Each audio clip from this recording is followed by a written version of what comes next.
guys, magluluto ako ng sinigang na tilapia. Inumpisahan kong hiwain ang matigas na parte ng pechay.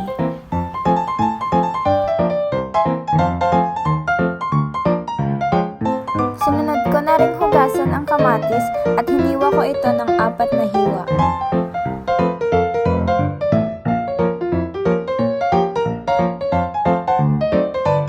Pagkatapos kong hiwain ang kamatis, sinunod ko naman ang sibuyas.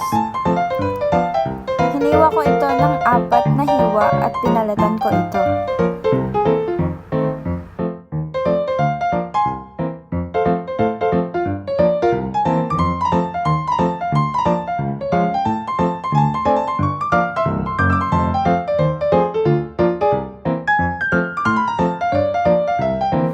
Pagkatapos kong hiwain ang sibuyas, sinunod ko namang hugasan ang luya.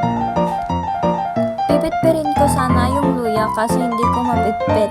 Kaya, hiniwa ko na lang ito ng 4 na hiwa at tsaka ko pinitpit.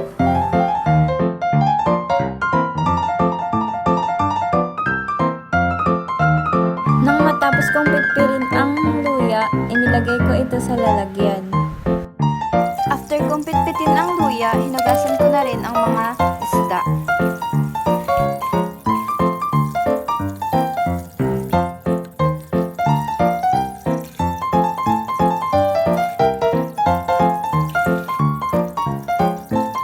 Pagkatapos kong hugasan ang mga isda, hinugasan ko na rin yung nilagyan ko ng isda para hindi na makalat sa lubak. Sinunod ko na rin hugasan ang pechay.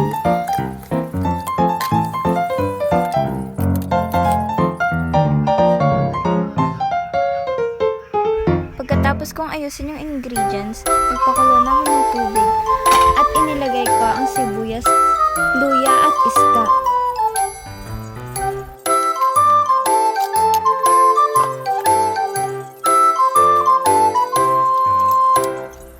Binuksan ko ito para lagyan ng magic sarap. At pagbukas ko, nilagay ko ang kamatis. At sinunod ko na rin ang pechay. Nantay ko itong kumulo at maluto ang pechay. Pagkatapos ay nilagay ko na rin ang siling green.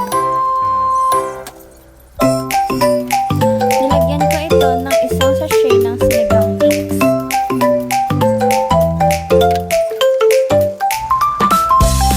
At sinunod kong ilagyan ng asin.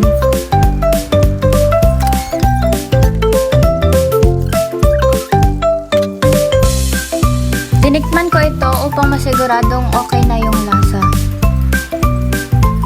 At nung nalasahan kong hindi pa maasim, dinagdagan ko ulit ng isang sachet ng sinigang mix. After ko magluto, naghugas na ako. Then ayun na, tapos na. Thank you for watching!